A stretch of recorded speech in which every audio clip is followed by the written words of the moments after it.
Ari, question for you. Look, just to give you some perspective, I'm a business coach, but I actually niche in the productivity coaching market. So my core target are people that are time poor, business owners that are time poor, and they suffer from procrastination and overwhelm, and that's essentially what I do.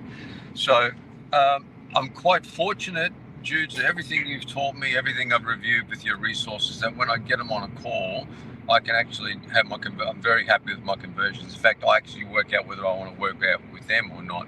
So my challenge at the moment, which is what I wanted to ask you, it's a two-pronged question, is that I've heard a lot about these host-beneficiary relationships where, I look at who else has got my target market and possibly talk to them about accessing their database, not owning it, but just accessing it so they can put me in front of it.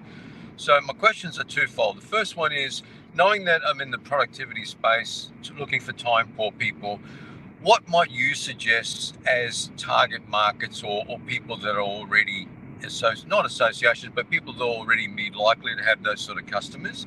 And secondly, what do I say to these people? I mean, what I want to say to them is that, look, I got this product and I'm good at this and you're not, and you got all these people there that can do it with my assistance. How about you put me in front of them? But I want to say that the delicate, non-mafia way.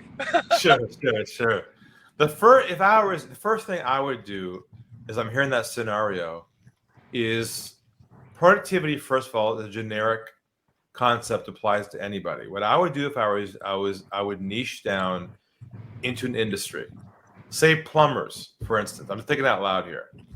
Yeah. Now, there are lots of plumbing associations, plumbing coaches, all kinds of folks like that who have those folks under their wing. If you approached a group like that and said, I am a specialist who works with plumbers on getting more space during their day to fit in more clients, that's what I specialize in. Would you be open to me doing an educational webinar or some information to your audience to see if they resonate with that message?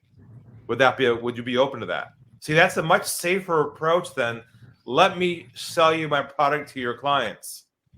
Yeah. So you got to enter their sphere as somebody who is already oriented towards their industry. That's the first tick box. Oh, good. He gets us. Oh, good. He's one of us. That lowers the trust barrier immediately. Then by you saying, I have some articles or a webinar or a book or an article or something around this topic for plumbers, and you love to see if his audience or clients find that valuable, would he be open to sharing some of that with his folks to help their business grow? That to me seems like a more accepted approach that I would probably be open to, if it were really oriented towards a problem that would also help the other middleman as well. Love it, Ari. No, that's great. You mentioned plumbers. Is there anybody else that you might think could be more inclined? Because for me, the people that are most time poor and most frustrated and overwhelmed, they're the perfect market for me. And that's everyone these days. But I mean, there's service providers. Any service provider. There's consultants. There's probably people who are on the road. I don't know. That's a good question for us to think about offline about. But I would just choose a few of them that are low-hanging fruit. Industries that already have groups already put together in someone else's pond that you can approach as the expert in that industry. Now, as you know, time management applies to anybody. So all you're doing is repackaging yourself for that niche, but the same content virtually for everybody. Yeah. And another question. That's perfect, Ari. Thank you. That's given me a lot of insights. Just something that you mentioned to the other gentleman. I've actually been asked to contribute to some articles in an association and in their newsletters. And I'm going to do a series of them. But should I write my first article and just do it as a solution to something, and not have me with an invitation to if this resonates with you, reach out and I'll understand your specific situation? Do both. Should I have that? You do both. You write the article, give them an amazing answer, and then you say, if you want to learn more, reach out to me at XYZ. Okay, so you're not suggesting write the article first and just have me down the bottom without any offer, just to make it a bit softer, or just have that offer? Well, at no, the no, first article? definitely. Yeah, no, you got to make sure that article is hard hitting.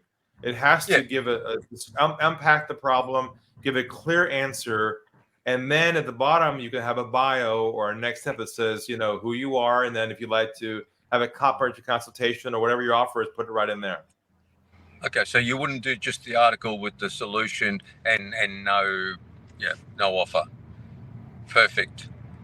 Excellent. I was a bit worried about that, thinking, oh, should I, shouldn't I? But I thought, no. Yeah. No, in fact, I just talked to someone, a group as well, who asked me for some articles, but were not willing to put a next step under the article back to me. I said no. Right, perfect. Because That's I'm the delivering answer the value. The article is not a bait and switch. The article is hardcore content. It lands hard, but not to have a bio with a next step behind it.